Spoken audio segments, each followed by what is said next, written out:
लौह स्तंभ का क्या इतिहास है? लौह स्तंभ का निर्माण कब और किसने करवाया? लौह स्तंभ क्यों प्रसिद्ध है और क्या है इसकी खास विशेषता? वर्तमान में लौह स्तंभ कहाँ स्थित है और किसने इसका स्थान परिवर्तन करवाया? आइए जानते हैं इन सारे सवालों के जवाब। लेकिन अगर अभी तक आपने हमारे चैनल को सब्सक्राइब नहीं किया है तो कृपया करके प्लीज़ सब्सक्राइब कर लें। इससे मेरी काम करने की क्षमता दुगनी और स्पीड 4 गुनी हो जाएगी, जिससे मैं आपको आज से बेहतर कुछ दे पाऊँ। तो चलिए शुरू करते हैं। तो इतिहासकारों के अनुसार कहानी की शुरुआत होती है गुप्त काल से। गुप्त वंश के 5वें उत्तराधिकारी चंद्रगुप्त द्वितीय एक बहुत ही न्यायप्रिय, शक्तिशाली और विद्वान राजा थे। उनके समय का कार्यकाल गुप्त वंश का स्वर्णिम काल था। उस समय भारतवर्ष पर विदेशी आक्रांताओं के आक्रमण बहुत ज्यादा होते थे, खासतौर से शक और कुषाणों के। चंद्रगुप्त द्वितीय ने इन विदेशी आक्रांताओं, शक और कुषाणों को भारत भूमि से पूरी तरह से बाहर खदेड़ दिया। तत्पश्चात उन्होंने हिंदू हृदय सम्राट चंद्रगुप्त विक्रमादित्य की उपाधि धारण की। इसी के विजय उपलक्ष्य पर उन्होंने विक्रम संवत की शुरुआत की और विजय स्तंभ यानी लौह स्तंभ का निर्माण भी करवाया। 1600 साल पहले बने इस लौह स्तंभ को 20 से 30 किलो के गर्म लोहे के टुकड़ों को जोड़ करके बनाया गया था और आज भी इसमें कहीं भी एक भी जोड़ दिखाई नहीं देती है।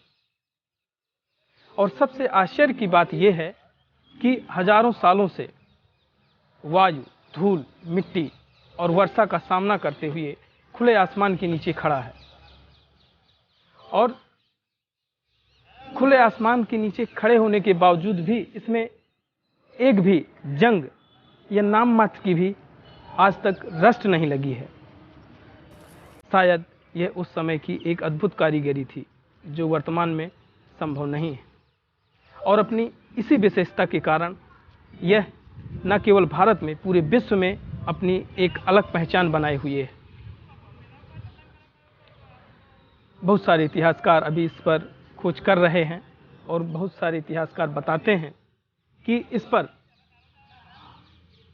मिसाविट नामक रसायन की परत और ऑक्साइड की परत चढ़ी हुई है,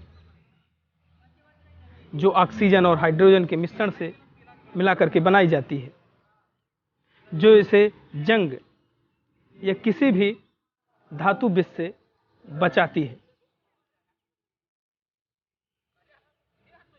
और सबसे बड़ी और खास बात, इस लौह स्तंभ में फास्फोरस की अधिकता और सल्फर और मैग्नीज की कम मात्रा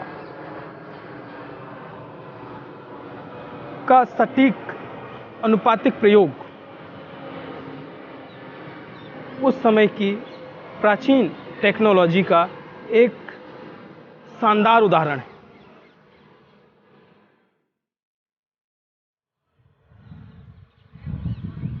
लौह स्तंभ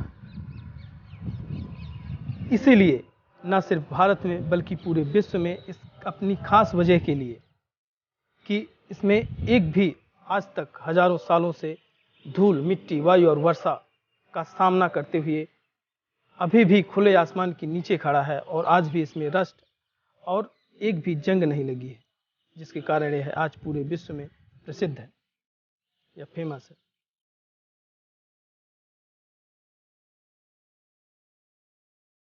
इस स्तंभ पर जो लिखा है उसके अनुसार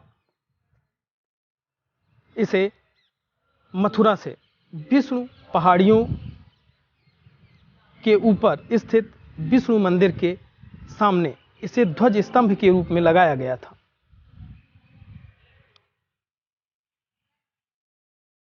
तथा कुछ इतिहासकार ये भी बताते हैं कि इसके ऊपर गरुड़ भी स्थापित किया गया था, जिसकी वजह से इसका नाम गरुड़ स्तंभ भी पड़ा।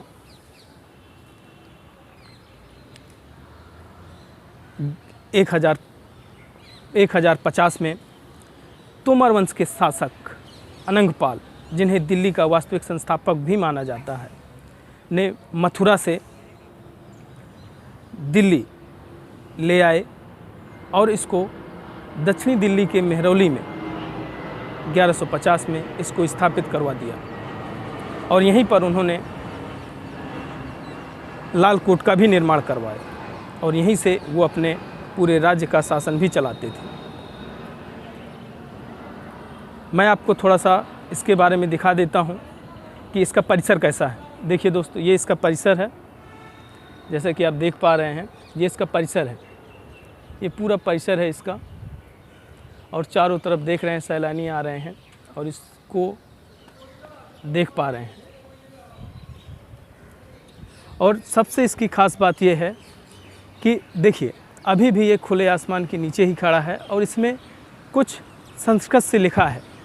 और जो संस्कृत से लिखा है वो ये लिखा हुआ है कि इसको जो है मथुरा की विष्णु पहाड़ियों से, विष्णु मंदिर के सामने से इसको वहाँ से ले करके इसको यहाँ मेहरौली में दक्षिणी दिल्ली में स्थापित करवाया गया। देखिए, अगर आपको दिख पा रहा होगा, देखिए मैं दिखा देता हूँ आपको, शायद आपको दिख ना पाए लेकिन यहाँ पे कुछ लिखा हुआ है, आप देख पा रहे होंगे। तो दोस्तों, ये थी इसकी लौह स्तंभ की कहानी। अगर आप इसी तरह की वीडियो चाहते हैं तो प्लीज़ हमारे चैनल को सब्सक्राइब ज़रूर करें, जिससे मुझे ऐसा लगेगा कि मैं कुछ बेहतर कर रहा हूं और मैं आपको इससे भी बेहतर कुछ दे पाऊं। तो जाते जाते हमारे चैनल को लाइक और सब्सक्राइब ज़रूर कीजिएगा। चलिए मिलते हैं अपनी नेक्स्ट वीडियो में। जय हिंद, जय भारत।